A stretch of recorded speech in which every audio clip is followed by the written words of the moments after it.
Ladies and gentlemen, do not be alarmed. A cynical Brit has been allowed on the air with a microphone. You will listen, or the kitten we have hostage will be forced to fight a giant badger. Ladies and gentlemen, this is a Blue Please. Enjoy.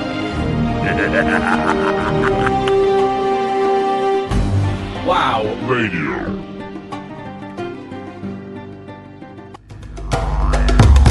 Yes, indeed, folks. Welcome to another edition of the somewhat mediocre Blue Please here on Wow Radio with myself, Total Biscuit. Thanks for all those who tuned in to the Blue Please musical pre-show, which is oddly enough a pre-show that is musical. Yeah. So, here's the talking bit. So, for all those crazy Belgians that love their music and don't like talking, please tune out now. Right, well, we've had an interesting week when it comes to World of Warcraft, and that's always good, because that means there's plenty of things for me to talk about, and hopefully fill 2 hours with complete and total drivel. Fantastic. Right, well, things. The first thing is first, and I'd like to congratulate the WoW Radio RP PvP guilds, of course Violent Noise, for getting it together and not completely falling to pieces within the first week. You win! Absolutely, and there shall be a little bit of information about the Violent Noise coming up later on in the show. Also, I must stress at this point that I am not an Australian. Now, for some reason, people have been accusing me of this horrible crime. Oh, it's not really people as such, it's one person, and he's probably not a person. So, let's see. His name, and he is on the Defier server, is Dulgos, which is quite apt, because he is indeed very, very dull. And he says, I don't like Australian accents, so I don't listen to Total Biscuit. Oh, I think I've just lost all faith in mankind. Oh, well, never mind. Some people are just inherently stupid. Well, speaking of inherently stupid, we'll have plenty of that coming up later in the show, as well as the usual features, wrap in the forums, Ask the Murloc, Nupcake News, the Working as Intended, and of course the Imbecile of the Week, as long as the usual talking about World of Warcraft, which is a bizarre concept for a World of Warcraft talk show, I know. Anyway, let's get straight on with it. Well, the patch has come out, and that's always a good thing. Or is it? Well, we shall see. Patch has a lot of very nice features in. And the first thing I've got to say about the patch is, how fantastic is Zul'Gurub? The answer to that would be exceedingly fantastic, and I will have to slap anyone who believes otherwise. I am impressed, let me put it that way. When a new instance comes out, there is always a degree of excitement, but I don't think there's ever been as much anticipation as there has been for this one. It's been hyped a lot. People have had a chance to try it on the test server and have been very excited by the concept of this 20-man casual raid dungeon with heavily scripted boss encounters and so-called puzzle bosses, and of course the fat loots. It's always nice to see. Now, I've had the opportunity of spending a long time in Zul'Gurub since it went live. We've done the first 3 bosses, which isn't too bad. We need to get our act together, but we've gone through our first reset, and we've got a little bit of the fat loot. Admittedly, the stuff that's dropping at the moment seems to be on the level of UBRS, but it is still quite interesting, and again, we have not gone too far in. To be honest, the most interesting thing I find about the loot system of Zul'Gurub is the fact that it's not all drops. Or rather, it is all drops, but it's not equipment drops. The idea of having 5-piece class-specific sets, which require you to collect pieces and materials which are to be found only in Zul'Gurub, is, of course, a stroke of genius. It's progressive, it doesn't rely on luck, it's really good. Someone did put a lot of thought into that is clear. Now, whether or not the sets themselves will be worthwhile is a different matter, but that's something I'll come on to later when I talk about the concept of people who are MC'd and Blackwing layered up actually going into Zul'Gurub, and then perhaps complaining that the loot isn't good enough. Continue on to that later, but for the moment we must gush a little bit more about how fantastic the instance itself is. Those who haven't been in yet, the instance is very well designed. It's exceedingly good to look at. It's one of the best looking instances I've seen in a long time.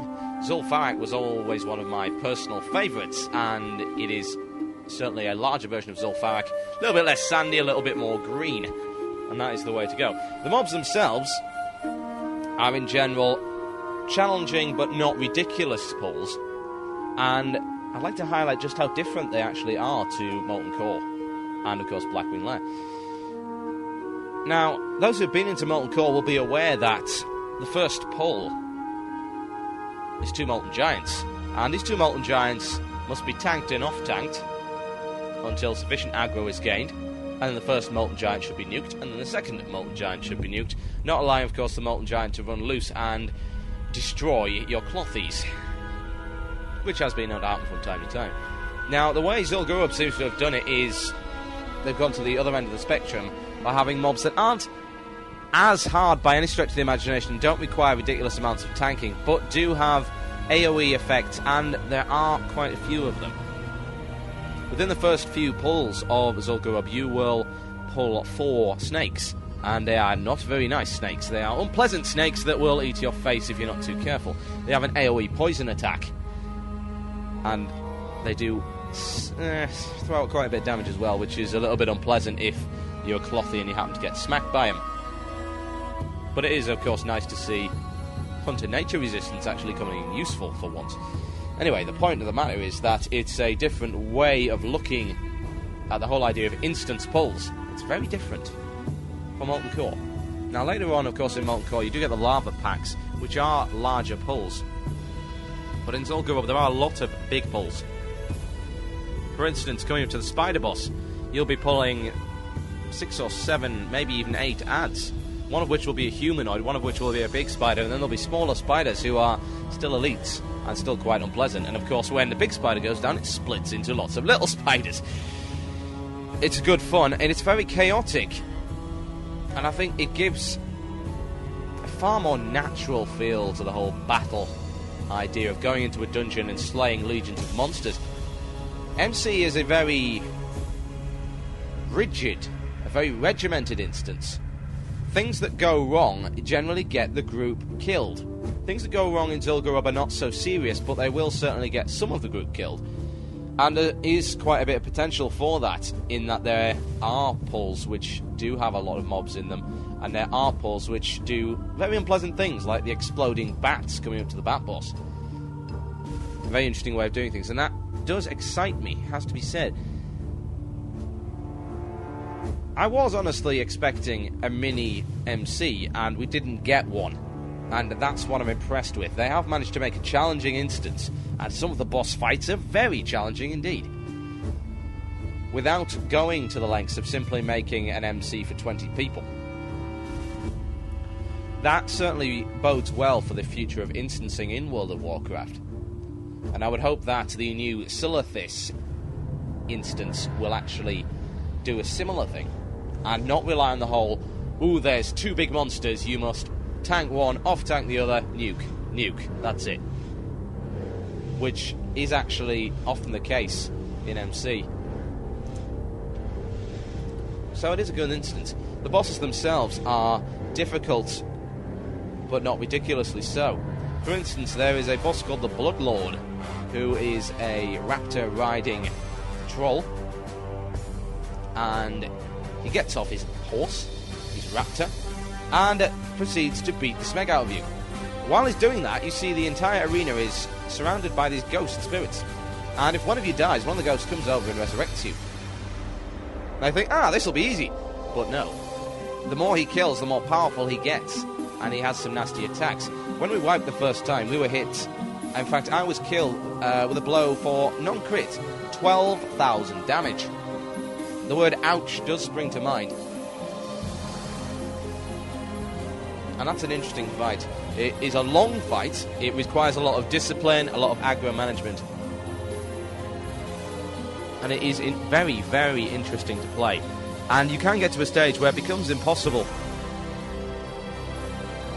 to actually come back from the position you're in. Because if he keeps growing and growing and becoming more and more powerful, you simply cannot keep your tank alive. He also has an interesting feature, which is that he watches one of your players. And if he watches one of your players, if they do any damage to him whatsoever, he will come over and smack them. And they will probably die. So, again, it's all about aggro management. But it's certainly very enjoyable, and it is a very good bridge over to MC. This has been required for a very long time. MC is a massive jump from UBRS, Diamel, Stratum, Scullaments. Very big jump. Zul'Gurub is going to help to breach that gap, as I did hope it would. And it is a very well-designed instance, exceedingly enjoyable, and I've heard reports, although we have not got to a car yet, that our car is one of the funnest fights in the game. Not everybody enjoys Zul'Gurub, and there are people complaining about various aspects of it, but I will come on to that a little bit later on. Because, of course, it's not all fun and games here on Blue Please. You might know over the past couple of weeks that I've been a little bit critical of Blizzard from time to time, and to be honest, some of the criticism was in fact deserved. In fact, I'd say most of the criticism was deserved. Constructive criticism is very healthy. Whining isn't. But constructive criticism is necessary, in fact, for a well-developed, mature community that can actually influence the development of the game it plays. It is required. But it has to be said that Blizzard have redeemed themselves with this patch, despite certain issues that I'll be coming on to later. It is a very good patch, the content is very solid, and I'll be talking about the Arathi Basin and perhaps how Battlegrounds can improve in the future a little bit later on the show.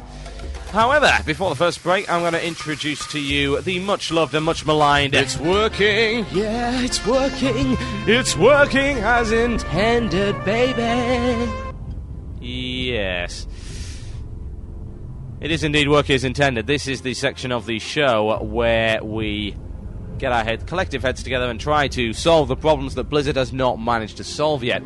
Now, it's been Battleground themed for the past couple of weeks, and rightly so. Battlegrounds have been pretty much the only thing on the agenda.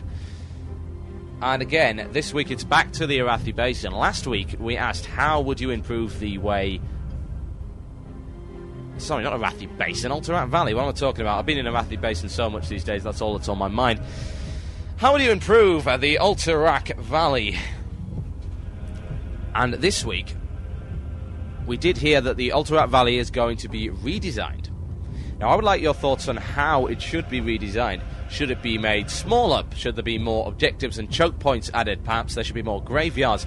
Maybe the whole thing needs a rework. Maybe the NPC quests are not good enough, or maybe they're too good. Maybe there is a imbalance between the two sides.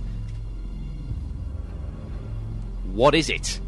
Tell us. Let us know. themurloc@gmail.com. How could you solve any Alterac Valley issues, and what would you suggest to Blizzard to improve Alterac Valley in the future? That's themurloc@gmail.com. Email your answers and they will get read out on this show. Include your name, otherwise I'll just have to guess. And that would be quite silly, wouldn't it? Right, okay. I have a request, so I'm going to play it. You're listening to Blue Please here on WoW Radio. Everybody knows this song, I should hope, and everybody loves this song. It is most certainly, undeniably... It's Rhapsody. It's Emerald Sword. Enjoy.